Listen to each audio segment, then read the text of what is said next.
VP নূরকে কিভাবে অমানবিক নির্যাতন করা হয়েছে একটা রাজনীতিবিদকে। আপনি বাংলাদেশের প্রত্যেকটা রাজনীতিবিদকে এভাবে নির্যাতন করে, সাধারণ ছাত্রছাত্রীদেরকে অপমান, অপদস্থ, নির্যাতন করে, মানসিক টর্চার করে, এবং আপনি এটাও জানেন তাদেরকে প্যাথিডিন দেওয়া হয়েছে। যারা সমন্বয়ক ছিল ছাত্র আন্দোলনে তাদেরকে প্যান্টটা পর্যন্ত পড়তে দেয় নাই, লুঙ্গি পর্যন্ত পড়তে দেয় নাই। ডিবির পুলিশ গণস্বাস্থ্য হসপিটাল থেকে তাদেরকে তুলে নিয়ে গেছে। আল্লাহর ওয়াস্তে শেখ হাসিনার কথায় বাংলাদেশের বাচ্চাদের বুকে আপনারা আর গুলি চালাবেন না। আপনাদের সন্তানরাই আবার আপনাদের হয়ে আপনাদের বুকে, চোখের মধ্যে আপনাদের পর্দা পড়ে গেছে, আপনাদের মস্তিষ্ক বিকৃত হয়ে গেছে। না হলে এইরকম একটা জেনোসাইড, স্টুডেন্ট জেনোসাইড বলবো আমি, পৃথিবীর ইতিহাসে ৩৫ বছরের মধ্যে এরকম স্টুডেন্ট জেনোসাইড পৃথিবীর কোনো দেশে ঘটে নাই। রাতের অন্ধকারে আপনি সমস্ত ইন্টারনেট কানেকশন, সমস্ত ইলেকট্রনিক মিডিয়া এবং বাংলাদেশের আইন শৃঙ্খলা বাহিনীকে সন্ত্রাসী বাহিনী হিসেবে ব্যবহার করে আপনি সাধারণ ছাত্রছাত্রীদের উপর গুলি বর্ষণ করলেন। তারপরেও সেই সরকারকে আপনারা সমর্থন করার জন্য আপনারা মোচে তেল লাগিয়ে বসে থাকেন। আপনাদের মানে আপনাদের প্রতি আমার খুব করুণা হয়। মানে আপনারা দেশের জাতি হিসেবে খুব অসহায় জাতি আমি মনে করি। তা নাহলে এইভাবে নিজের মানে অপারগতা স্বীকার করার জন্য এই আপনার এই সোশ্যাল মিডিয়া প্ল্যাটফর্মে এসে কথা বলার প্রয়োজন ছিল না। আজকে দেখেন ডেইলি স্টারের মতো একটা পত্রিকায় লিখেছে যে ৪ লক্ষ টাকা নিয়ে আপনার বাসের মধ্যে আগুন দেয় চট্টগ্রামে যুবলীগের নেতা। তো আমি আমার কাছে যেটা আমার এনালাইসিস সেটা হচ্ছে যে দেখেন বাংলাদেশে বিটিভি, যেটাকে আমরা বাতাবি লেবুর মানে প্ল্যাটফর্ম বলি, চাষ করা হয়।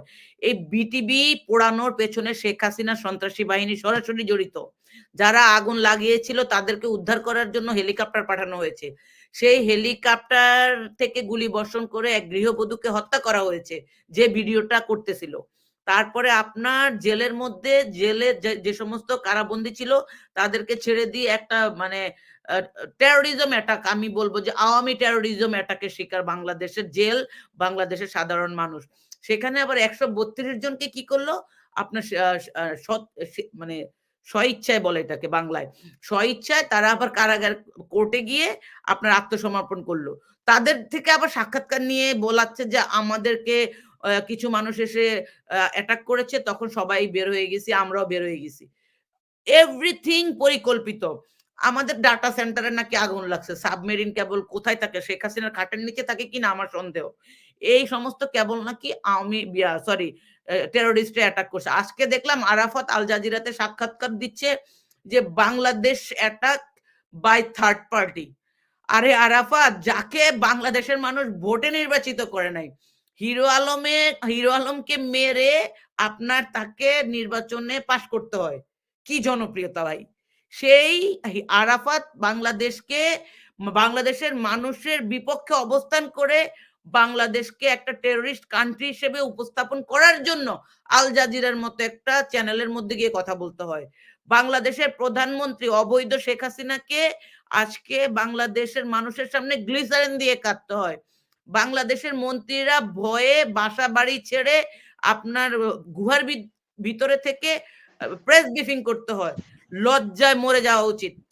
আজকে ছাত্রলীগকে কান ধরে উঠবস করানোর পর, বাংলাদেশের পুলিশদেরকে মারার পর, বাংলাদেশের সেনাবাহিনীর উপর ইট পাটকেল ছোড়ার পর শেখ হাসিনা এখনো বলে দেশ নাকি শান্ত আছে।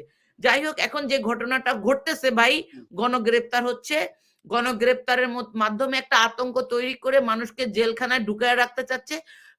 আপনি কত মানুষকে জেলে ঢুকাবেন? ৫ লাখের বেশি তো জেলের ধারণ ক্ষমতাও নাই। আপনি ৫ লাখ মানুষের জায়গায় ১০ লাখ ঢুকান, ১০ লাখ মানুষ জেলে যাবে। তারপর কি শেখ হাসিনার পক্ষে ক্ষমতায় থাকা সম্ভব? সম্ভব না তো। আপনার সাধারণ জনগণের ভিতরে দ্রব্যমূল্যের ঊর্ধ্বগতির কারণে তাদের ভিতরে একটা এক্সট্রা প্যানিক।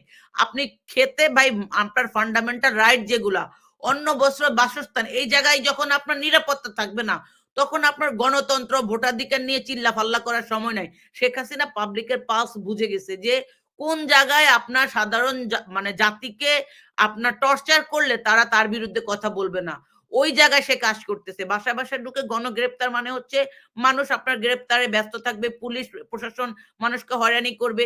এদিক দিয়ে সে আবার ভারতের সাথে কোন মংলা বন্দরের মতন আবার কোন পরিকল্পনা করে তার তো ঠিক নাই।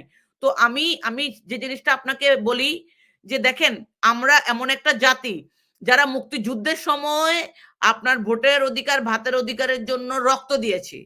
ঠিক একইভাবে আজকে স্বাধীনতার ৫৩ বছর পরে স্বাধীনতার চেতনা ব্যবসায়ীদের বিরুদ্ধে, ভারতীয় আগ্রাসনের বিরুদ্ধে, আমাদের সংস্কৃতি ধ্বংসের বিরুদ্ধে, ইসলামের শত্রুদের বিরুদ্ধে আমরা যুদ্ধ করতেছি।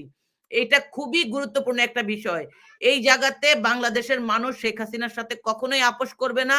তাদেরকে যদি আপনার মেরে বাংলাদেশের অর্ধেক মানুষও মেরে ফেলে, আমি বিশ্বাস করি বাংলাদেশের মানুষ জানে কিভাবে রাজপথে আন্দোলন করে নিজের অধিকার আদায় করতে হয়। ওই জায়গাতেই আজকে বাংলাদেশের মানুষ সরকারের সাথে মুখোমুখি অবস্থানে আছে।